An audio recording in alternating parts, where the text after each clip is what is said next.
नमस्कार दोस्तों, आप सभी का स्वागत है आपके अपने YouTube channel history with Narendra में। दोस्तों, हम हिस्ट्री के IAS PCS के प्रीवियस ईयर के क्वेश्चन कर रहे थे, जिसमें हम कई टॉपिक पहले कर चुके हैं। आप प्ले लिस्ट में जाकर वो वीडियो देख सकते हैं।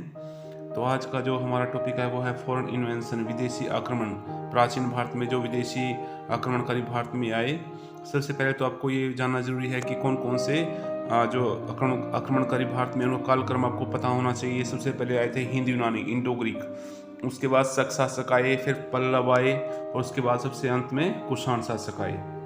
तो दोस्तों, अगर आप चैनल पे नए हैं तो चैनल को सब्सक्राइब जरूर कर लें, इससे हमारा हौसला बढ़ता है और हम आपके लिए नए नए वीडियो लाने की कोशिश करते हैं। पहला प्रश्न है यहाँ पर, निम्नलिखित पार्थियन शासकों में से किसका शासनकाल प्रसिद्ध शिलालेख तख्त-ए-बाही में निश्चित रूप से निर्धारित किया गया है? तो इसका राइट आंसर है ऑप्शन सी, गोंडोफर्नीज। नेक्स्ट क्वेश्चन है दोस्तों, निम्नलिखित में से मगध का कौन सा राजा सिकंदर महान के समकालीन था? तो सिकंदर ने नंद वंश के शासक घनानंद के समय में भारत पर आक्रमण किया था। नेक्स्ट क्वेश्चन है, सिकंदर के हमले के समय उत्तर भारत पर निम्नलिखित राजवंशों में से किसका शासन था? तो उस समय नंद वंश का शासन था और घनानंद वहाँ के मगध के शासक थे। नेक्स्ट है, प्राचीन काल के भारत पर आक्रमणों के संबंध में निम्नलिखित में से कौन सा एक सही कालानुक्रम है? तो अभी मैंने बताया कि सबसे पहले हिंद यूनानी आई, हिंद यूनानी यहाँ पर दिया नहीं है, फिर यूनानी, शक, कुषाण। अगर चारों आपको लगाने पड़ जाएं तो हिंद यूनानी सबसे पहले आ जाएगा, फिर शक, कुषाण, पल्लव। अगर पल्लव लगाना पड़ता आपको तो सबसे पहले हिंद यूनानी, फिर पल्लव, फिर शक, फिर कुषाण। तो यूनान, शक, कुषाण यहाँ पर सही हो जाएगा, ऑप्शन बी। अगला प्रश्न है दोस्तों, सिकंदर की भारत में सफलता के निम्न कारण थे? ऑप्शन देख लेते हैं यहाँ पर। पहला ऑप्शन दिया गया है, भारत में तब तक कोई केंद्रीय सत्ता नहीं थी, बिल्कुल सही है। उसकी सेना श्रेष्ठ प्रकार की थी, ये भी सही है। उसे देशद्रोही भारतीय शासकों का साथ मिला, ये भी सही है। वह एक अच्छा प्रशासक था, ये अच्छा प्रशासक नहीं था क्योंकि उसका जीवन काल बहुत छोटा रहा और अपने जीवन काल में ज़्यादातर युद्धों में ही व्यस्त रहा। तो इस प्रकार से इसका राइट आंसर हो जाएगा ऑप्शन ए। अगला प्रश्न है दोस्तों, अशोक राज्य की स्त्रियों ने किसके विरुद्ध युद्ध में भाग लिया था? तो इसका राइट आंसर है ऑप्शन डी, यूनानियों के विरुद्ध। अगला प्रश्न है दोस्तों, युद्ध भूमि में बड़ी संख्या में सैनिकों के मारे जाने अथवा आहत हो जाने के बाद किस भारतीय गण अथवा राज्य की स्त्रियों ने सिकंदर के विरुद्ध शस्त्र धारण किया था? तो इसका राइट आंसर है ऑप्शन डी, मत्सग। मत्सग की स्त्रियों ने शस्त्र धारण करके सिकंदर के विरुद्ध लड़ाई लड़ी थी। नेक्स्ट क्वेश्चन है, निम्नलिखित कथनों पर विचार करना है और हमें सही जो कथन और कारण है उसमें उसको जांचना है, परखना है। लगभग 2 वर्ष के अभियान के पश्चात सिकंदर महान ने 325 ईस्वी पूर्व में भारत छोड़ दिया। तो बिल्कुल सही है। वह चंद्रगुप्त मौर्य से पराजित हुआ, ये गलत है, वो इससे पराजित नहीं हुआ। तो इसमें ऑप्शन सी राइट हो जाएगा, ए सही है और आर गलत है। अगला प्रश्न है दोस्तों, निम्नलिखित में से कौन सिकंदर के साथ भारत नहीं आया था? तो ऑप्शन देख लेते हैं। तो इसमें ऑप्शन जो सी है, डायमेकस। डायमेकस ये बिंदुसार के समय में आया था, तो बहुत बाद में आया था, सिकंदर के साथ नहीं आया था।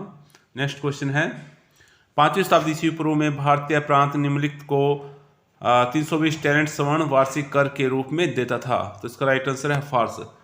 तो फार्स के शासक डेरियस ने भारत पर आक्रमण करके यहाँ के कुछ हिस्से को जीत लिया था और इस क्षेत्र से उसको 320 टैलेंट वार्षिक कर प्राप्त होता था। नेक्स्ट क्वेश्चन है, निम्नलिखित वक्तव्यों पर विचार कीजिए तथा नीचे दिए गए सही कोट का चयन कीजिए। कथन है, हिंद यूनियन राजा भारतीय संस्कृति के प्रभाव में आ रहे थे, बिल्कुल सही है। अर्थोकलेज के कुछ सिक्कों पर वासुदेव और बलराम की आकृतियां मिली हैं, बिल्कुल सही है। कथन और कारण दोनों सही हैं। कारण कथन की सही व्याख्या करता है, इस प्रकार से इसका जो बी ऑप्शन है वो राइट हो जाएगा। नेक्स्ट क्वेश्चन है, निम्नलिखित में से हमारे देश को इंडिया संबोधित करने वाले थे? तो इसका राइट आंसर है ऑप्शन बी यूनानियों ने भारत को इंडिया कहा। नेक्स्ट क्वेश्चन है, निम्न में से सर्वप्रथम किसने व्यापक पैमाने पर स्वर्ण मुद्राओं का प्रचलन किया? सबसे पहले भारत में मिनांडर ने स्वर्ण मुद्राएं चलाई थी। उसके बाद विम किडफिसस जो कि कुषाण वंश का शासक था, उसने भारत में नियमित स्वर्ण सिक्के चलाए थे। तो ऑप्शन ए राइट हो जाएगा। नेक्स्ट क्वेश्चन है, निम्नलिखित में से किसने भारत में स्वर्ण सिक्कों का प्रचलन नियमित रूप से किया? ऑप्शन देख लेते हैं यहाँ पर। ऑप्शन जो बी है राइट हो जाएगा, विम कडफिसस, जो कि कुषाण वंश का दूसरा शासक था। पहला था कुजुर कडफिसस। तो नेक्स्ट क्वेश्चन है दोस्तों, निम्नलिखित में से किस शासक को सर्वप्रथम सोने के सिक्के जारी करने का श्रेय दिया जाता है? तो विम किडफिसस को सोने के सिक्के जारी करने का श्रेय दिया जाता है भारत में। नेक्स्ट क्वेश्चन है, मिनेंडर क्या था? तो मिनेंडर एक यवन राजा था। हिंद यवन राजा आना चाहिए भाई, हिंद यवन राजा था, इंडो ग्रीक। नेक्स्ट क्वेश्चन है दोस्तों, स्वर्ण सिक्के सर्वप्रथम किसने चलाए? तो इसका राइट आंसर हो जाएगा ऑप्शन ए, मिनांडर ने। कहीं पर मिनांडर आता है, कहीं पर विम किडफिसस आता है, ये डाउटफुल क्वेश्चन है। नेक्स्ट क्वेश्चन है दोस्तों, निम्नलिखित में से किस शासक को भारत में सर्वप्रथम स्वर्ण मुद्रा जारी करने का श्रेय दिया जाता है? तो इसका राइट आंसर है ऑप्शन डी, मिनांडर को। नेक्स्ट क्वेश्चन है, भारत में उत्कीर्णित सिक्कों का पहल चरण आरंभ करने वाले थे। तो सिक्कों पर जो आकृतियां हैं वो सबसे पहले हिंद यूनानियों के सिक्कों पर हमें मिलती हैं। ऑप्शन ए राइट हो जाएगा। नेक्स्ट क्वेश्चन है, आकृति युक्त सिक्कों का प्रचलन भारत में सर्वप्रथम किसने किया था? तो अभी हमने पढ़ा हिंद यूनानियों ने किया था। तो इसका राइट आंसर हो जाएगा ऑप्शन डी। नेक्स्ट क्वेश्चन है, भारत के किसी प्रदेश पर अधिकार करने वाला पहला फारसी शासक कौन था? तो इसका राइट आंसर है ऑप्शन ए, डेरियस। सबसे पहले जो भारत आक्रमण किया ईरानी ने वो था साइरस, परंतु साइरस वो यहाँ पर किसी क्षेत्र को जीत नहीं पाया। उसके बाद डेरियस प्रथम इस काम में सफल हुआ और यहाँ से जो क्षेत्र उसने जीता वहाँ से उसको कर के रूप में 320 टैलेंट जो सोना है वो प्राप्त होता था। नेक्स्ट क्वेश्चन है, सिकंदर भारत में कितने माह रहा? इंपॉर्टेंट क्वेश्चन है। वो 19 माह भारत में रहा था।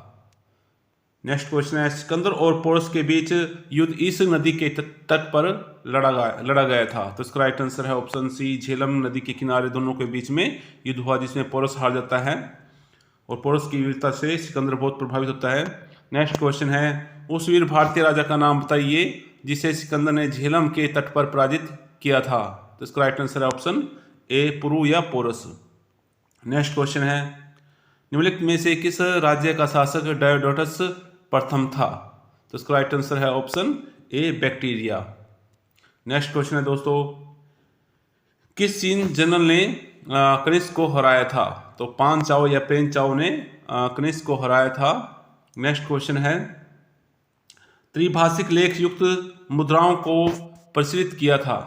तो इसका राइट आंसर है ऑप्शन डी, नहपान ने त्रिभाषिक लेख युक्त मुद्राओं को प्रचलित किया था। अगला क्वेश्चन है, किस हिंद यवन शासक के राजदूत द्वारा विदिशा में गरुड़ स्तंभ एवं अभिलेख समर्पित किया गया है? तो इसका राइट आंसर है ऑप्शन डी, एंटिओक्विडिस। नेक्स्ट क्वेश्चन है दोस्तों, किस कुषाण राजा ने धर्मदिथ विरुद्ध धारण किया था? तो इसका राइट आंसर है option A, Kujula Kadphises. Next question है, पहला ईरानी शासक जिसने भारत के कुछ भागों को अपने अधीन किया था? तो अभी मैंने बताया था, ऊपर हमने क्वेश्चन किया, डेरियस प्रथम इसका राइट आंसर हो जाएगा। नेक्स्ट क्वेश्चन है दोस्तों, आज की वीडियो में इतने क्वेश्चन। नेक्स्ट वीडियो में हम करेंगे history of south India Sangam period.